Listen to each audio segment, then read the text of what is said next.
안녕하세요. 축구 전문 기자 한준입니다. 2022-2023 시즌 유럽 축구연맹 챔피언스 리그 토트넘이 3년 만에 복귀해서 쉽지 않은 D조 일정을 치르고 있습니다. 손흥민 선수도 개인적으로 3년 만에 챔피언스 리그 득점포 가동 준비하고 있는데요.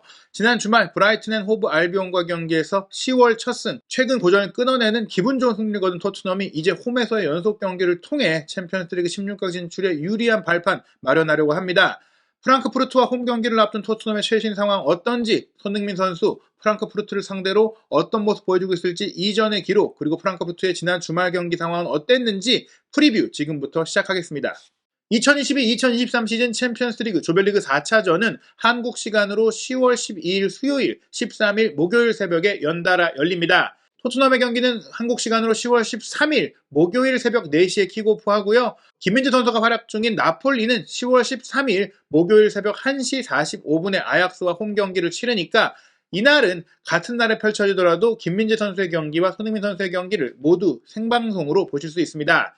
10월 13일 목요일에 펼쳐질 가장 큰 경기는 바르셀로나와 인터밀란의 경기인데요. 바르셀로나가 바이에른 뮌헨전에 이어 인터밀란전까지 패배하면서 조별리그 탈락의 위기를 겪고 있기 때문에 이 경기에 전 유럽의 시선이 쏠리고 있다고 할 수 있겠습니다. 하루 앞서 열리는 첫째 날 10월 12일 수요일 새벽에는 AC밀란과 첼시의 경기가 가장 눈에 띄는 일정이고요. 리그와 챔피언스리그 모두 전승 행진을 달리고 있는 레알 마드리드가 샤흐타르와 원정 경기, 이 경기까지도 이길 수 있을지, 그리고 맨체스터 시티가 코펜하겐과 원정 경기 치르는데 벌써 엘링 홀란 선수가 전체 공식 경기 20골을 달성을 했잖아요. 2달 만에 이룬 엄청난 기록, 메시와 호날두만이 남겼던 그 엄청난 득점 페이스를 보이고 있는데 이 코펜하겐과의 원정 경기도 출전할지, 그리고 골을 넣을지도 주목해봐야 할 것 같습니다.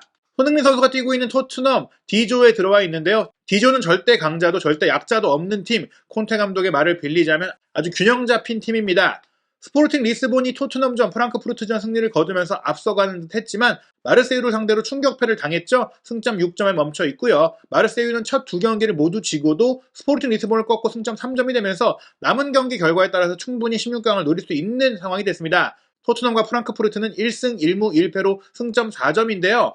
이번 라운드에서 토트넘이 프랑크푸르트를 꺾을 경우 승점 7점을 얻게 되고 스포르팅 리스본이 마르세유를 이기지 못한다면 토트넘이 1위까지 치고 올라갈 수가 있습니다. 마르세유도 스포르팅 리스본을 상대로 또 한 번 승리한다면 승점 6점을 얻을 수가 있기 때문에 2위권까지 올라갈 수 있는 상황인데요. 게다가 스포르팅과 승점이 같아질 경우 마르세유가 스포르팅을 두 번 모두 이기는 결과가 되기 때문에 승자승에서 마르세유가 스포르팅 리스본을 제치니까 토트넘이 스포르팅에 패배했지만 오히려 스포르팅 리스본이 16강 진출에 실패할 수 있는 가능성도 있습니다. 물론 그러기 위해선 토트넘이 이번 프랑크푸르트와의 경기 반드시 이겨야 하는데요.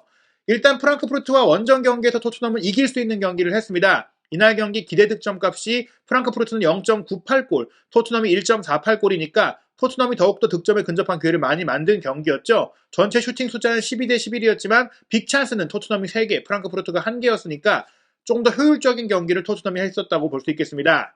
손흥민 선수는 개인적으로 프랑크푸르트와 8번이나 경기를 했어요. 함부르크 그리고 레버쿠젠에서 뛰던 시절 분데스리가 6번의 경기, DFB 포칼 1경기를 치렀고요. 챔피언스리그에서 이번에 토트넘 소속으로 처음 만나게 됐죠. 그래서 역대 8번의 경기를 치렀는데 기록이 좋지는 않습니다. 1승 2무 5패로 패배의 경험이 더 많고 또 득점도 한 골밖에 기록하지 못했는데요. 그 골이 사실 2012년에 있었던 함부르크 시절 아직 손흥민 선수가 만 20세에 불과한 어린 나이였을 때 2대3 패배 과정에서 한 골을 넣었던 바가 있습니다. 그 뒤로 오랜 기간 동안 프랑크푸르트를 상대로 골맛을 보지 못했는데요. 이번 경기 득점을 한다면 본인의 개인적으로 챔피언스리그 무대에서 올 시즌 첫 골, 3년 만에 골까지 터뜨리고 또 프랑크푸르트 상대로도 지금까지 약해왔던 좀 아쉬웠던 모습을 깰 수 있는 기회라고 할 수 있겠습니다.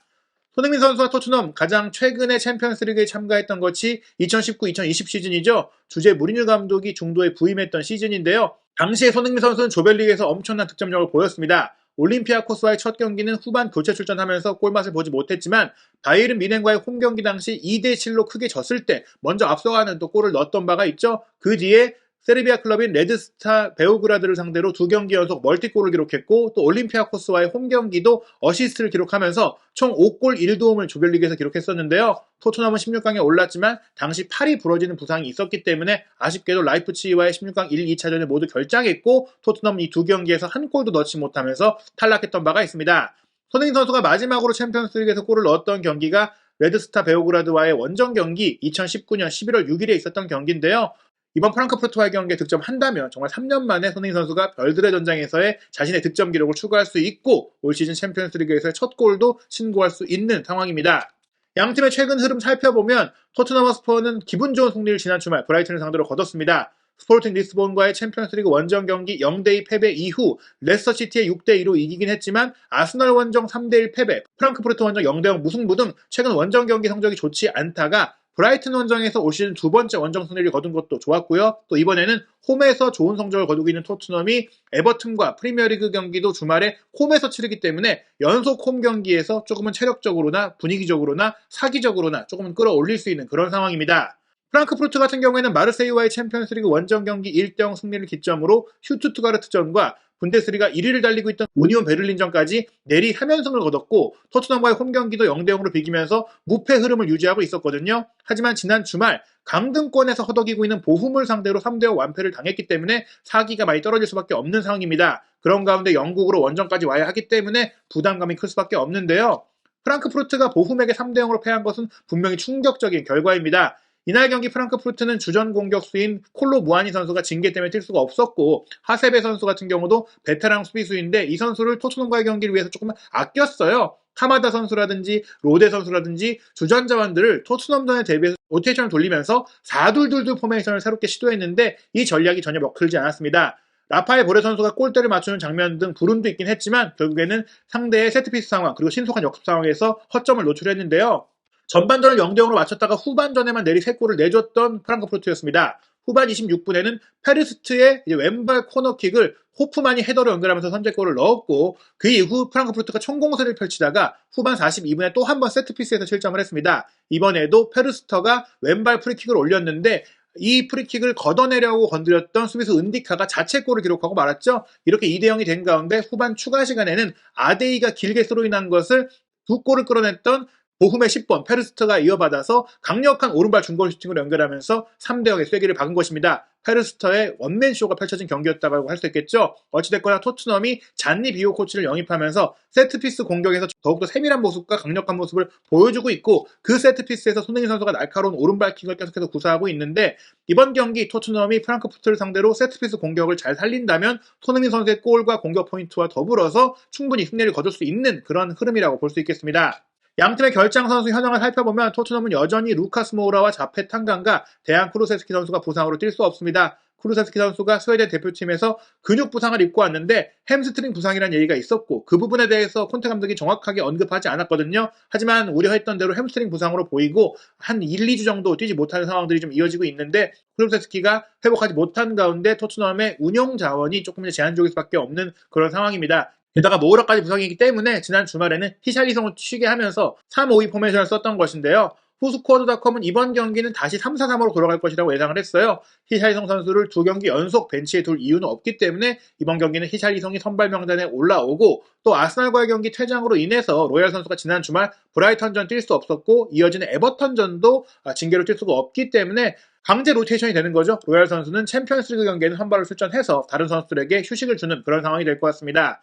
프랑크푸르트는 지난 경기와 마찬가지로 수비수인 옹게네와 투레, 부타 선수가 부상으로 결장하고요. 콜로무아니의 징계는 분데스리가 경기에서 적용이 됐기 때문에 이번 경기는 뛸 수 있다. 즉 프랑크푸르트가 다시 최정예 멤버로 토트넘을 상대한다고 볼 수 있겠습니다. 프랑크푸르트가 지난 주말 4-2-2-2 포메이션을 썼는데 다시 한번 토트넘과의 경기에서는 올 시즌 잘 통하고 있는 3-4-3 포메이션을 쓸 것으로 예상되고 있습니다. 은디카와 뚜따 사이에서 일본 출신의 베테랑 수비수인 하세베가 배치돼서 손흥민, 케인, 히샬리송 선수를 지난 경기 잘 막았던 그런 역할들을 하면서 또 후방에서의 롱패스를 통해 역습의 기점도 될 것 같고요. 크나우프와 야키치가 좌우 윙백, 로데와 소우가 두 명의 중앙 미드필더로 나서고 무아니의 뒤를 카마다와 린스트롬 선수가 커버하는 그런 경기를 펼칠 예정입니다. 토트넘은 손케히 트리오가 공격 라인에 포진하고요. 왼쪽 윙백으로 페리시치, 오른쪽 윙백으로 로얄, 중앙 미드필더의 벤탄쿠르와 호이비에르, 3백은 랑글레 다이어, 산체스가 뛸 것으로 예상이 됩니다. 로메로 선수의 체력적인 문제를 좀 커버해주기 위해서 산체스가 선발 출전할 것으로 보고 있고 지난 주말에 세세뇽과 도어티 두 윙백이 아주 좋은 경기를 했지만 체력적인 부분을 좀 커버하기 위해서 도어티도 막 부상해서 돌아온 상태이고 세세뇽 같은 경우도 활동량이 많은 선수이기 때문에 로테이션이 가동될 것이라고 보고 있는데 저는 개인적으로 이번 경기까지도 페리시치 선수가 아니라 세세뇽이 출전할 수도 있다. 그리고 세세뇽이 출전해야만 손흥민 선수와의 합이 좀 맞기 때문에 그런 부분들 콘테 감독이 생각하지 않을까 싶습니다. 랑글레가 투입될 경우에는 후방적에서 바로 손흥민 선수에게 찔러주는 패스를 잘 해주기 때문에 페리시가 뛰고 세세명이 안 뛴다고 하더라도 손흥민 선수에게 기회가 올 수 있는 가능성은 충분히 있지만 그래도 콘테 감독이 어떤 선택을 내릴지는 경기 당일까지 컨디션을 지켜봐야 할 것 같습니다. 후스코어드닷컴은 이번 경기 토트넘이 2대0으로 이길 것이라고 전망했는데요. 일단 토트넘이 지난 토요일 아멕스 스타디움 원정에서 브라이튼에 1대0으로 승리하면서 최근 5경기 중 두 번째 승리를 거둔 그런 상승세를 짚은 것 같아요. 특히 토트넘은 올 시즌 홈경기 성적이 대단하다고 강조했는데요. 토트넘 호스퍼 스타디움에서 치렀던 5경기를 모두 승리한 오전 전승의 홈 기록을 남기고 있습니다. 아인트라흐트 프랑크푸르트 같은 경우에 말씀드린 대로 지난 주말 보훔에 0대3으로 패배하면서 최근 4경기 연속 무패의 행진이 끝났고 흔들리고 있는 상황인데요. 하지만 프랑크푸르트는 원정에서 올 시즌 강한 모습을 보이고 있어요. 보훔전 패배가 원정 경기 패배긴 한데 그 이전 4차례의 원정 경기에서 3승 1무로 성적이 좋았다고 합니다. 실리 축구를 조금 더 쓸 수 있는 프랑크푸르트가 이번 토트넘 원정에서 어떤 모습을 보일지 궁금해지는데요. 지난 그 양팀 간의 맞대결 경기의 내용이라든지 흐름을 보자면 이번 경기도 무승부가 조금은 양팀에게는 합당한 결과가 될 수 있다라고 후스코어드닷컴이 설명을 했는데 하지만 이 경기 토트넘이 이긴다고 해도 놀랍지 않을 것이다. 결정력도 좋고 홈에서 강한 토트넘이 2대0 완승을 거둘 것이다 라고 전망했습니다. 실제로 유럽 17개 스포츠 베팅 업체의 전망도 토트넘의 승리에 몰리고 있습니다. 토트넘 승리 평균 배당률이 1.53배로 이번 챔피언스리그 4차전 일정의 홈 경기를 치르는 많은 팀들 중에서도 홈 승리가 매우 유력한 경기로 이 경기가 지목이 되고 있어요. 무승부 배당률도 4.42배, 4점대가 나왔다는 것은 3점대일 경우에만 좀 걸어볼 만한 배팅 그 배당률이라고 볼 수 있을 때 토트넘이 비길 가능성도 없다, 이길 가능성이 아주 크다라는 것이고 프랑크푸르트의 승리 평균 배당률은 6.09배에 불과합니다. 김민재 선수가 뛰고 있는 나폴리가 크게 이겼던 아약스와 홈 경기를 치르는데도 승리 평균 배당률이 1.605배니까 토트넘이 그만큼 이번 프랑크푸르트전을 이길 가능성이 높다라고 보고 있는 것인데요. 과연 이 예상대로 토트넘이 손흥민 선수의 오랜만에 터진 챔피언스리그 골과 함께 프랑크푸르트를 꺾고 챔피언스리그 16강 진출을 위한 중요한 승점 3점을 얻을 수 있을지 경기 지켜보고 돌아오겠습니다.